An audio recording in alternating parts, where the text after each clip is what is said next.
Pagi itu, di sekolah tinta persada, suasana sebelum pelajaran dimulai terasa lebih tegang daripada biasanya.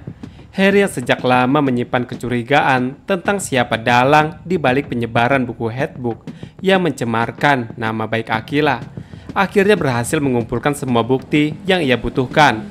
Potongan halaman buku perpustakaan yang ditemukan rusak, hingga bukti-bukti kecil seperti sisa gunting yang tersisa di gudang sekolah. Semuanya perlahan membentuk satu arah yang jelas. Semuanya mengarah kepada Cantika. Bukti yang paling mencolok adalah gunting yang berinisial C yang ditemukan oleh Flavio dan William. Gunting itu tertinggal di gudang sekolah, tempat di mana banyak barang lama tersimpan, termasuk kertas dan alat prakarya yang kemungkinan digunakan untuk menyusun buku headbook tersebut. Flavio sudah lama mengenal Cantika, bahkan sangat yakin bahwa itu adalah milik Cantika. Terlebih karena Cantika memang dikenal sering menggunakan gunting tersebut saat praktik seni dan dekorasi kelas. Bagi Flavio dan William, ini semua sudah cukup jelas. Obsesi Cantika terhadap Harry bukan lagi sebatas perasaan suka biasa, tetapi sudah menjelma menjadi tindakan yang destruktif. Flavio sejak awal tidak menyukai cara Cantika memperlakukan Akila, merasa sangat jijik dengan kelicikan yang Cantika lakukan demi menarik perhatian Harry.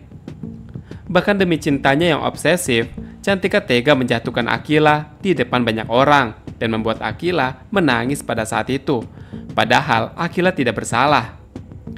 Kini, dengan semua bukti di tangan Harry, teka-teki yang selama ini membuatnya resah akhirnya terjawab sudah.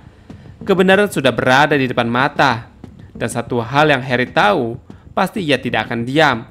Cantika telah melampaui batas, dan untuk melindungi Akila, Harry siap menghadapi konsekuensi dari apapun yang akan terjadi selanjutnya.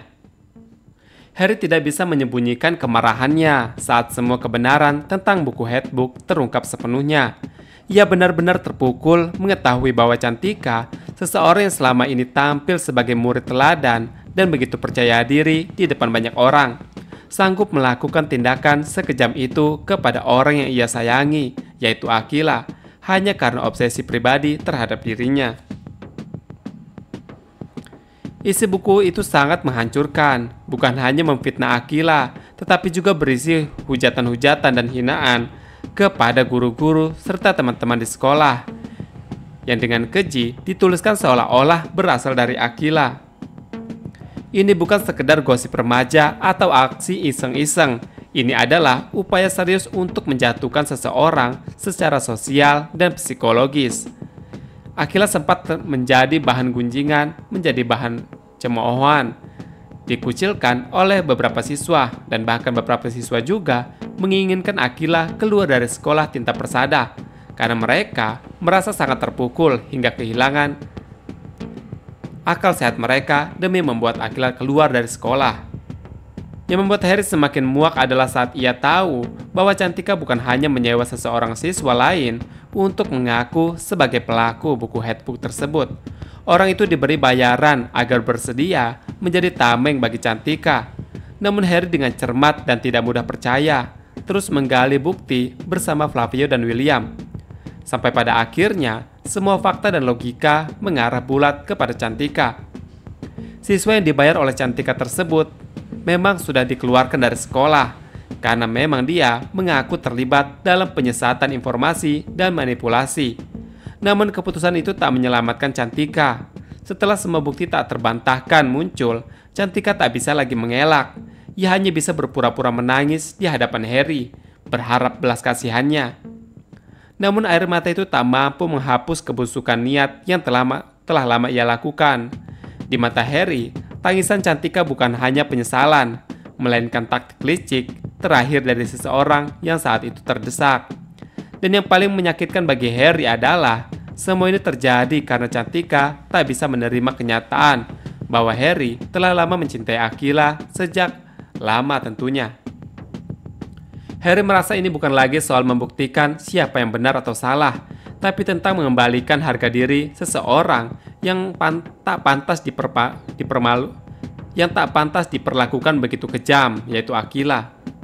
Ia tak bisa lagi diam melihat gadis sepolos Akila dan setulus seperti Akila dihancurkan secara perlahan hanya karena obsesi cinta buta Cantika kepada Harry. Maka Harry membawa Cantika langsung nantinya ke hadapan Akila di tempat yang tenang namun syarat makna bagi mereka bertiga. Dengan tegas, Harry meminta Cantika nantinya untuk meminta maaf. Tak ada pembelaan, tak ada lagi air mata palsu. Kali ini, Harry ingin Cantika berhadapan langsung dengan orang yang paling tersakiti oleh semua kebohongan dan manipulasi yang telah lama ia buat. Akila terdiam saat nantinya melihat Cantika berdiri di hadapannya. Dalam hatinya masih tergores luka atas semua yang terjadi. Namanya sempat hancur, dan di sini Mayang juga yang datang ke sekolah pada saat itu sangat tidak percaya dengan apa yang dilakukan oleh Akila. Karena harga diri Akila diinjak-injak pada saat itu, dan ia dikucilkan karena sesuatu yang tak pernah ia lakukan sebelumnya. Namun saat itu juga Harry berkata dengan lembut, namun penuh tekanan bahwa keputusan akhir ada di tangan Akila. Jika Akila membawa kasus ini ke ruang guru, Cantika kemungkinan besar akan dikeluarkan dari sekolah.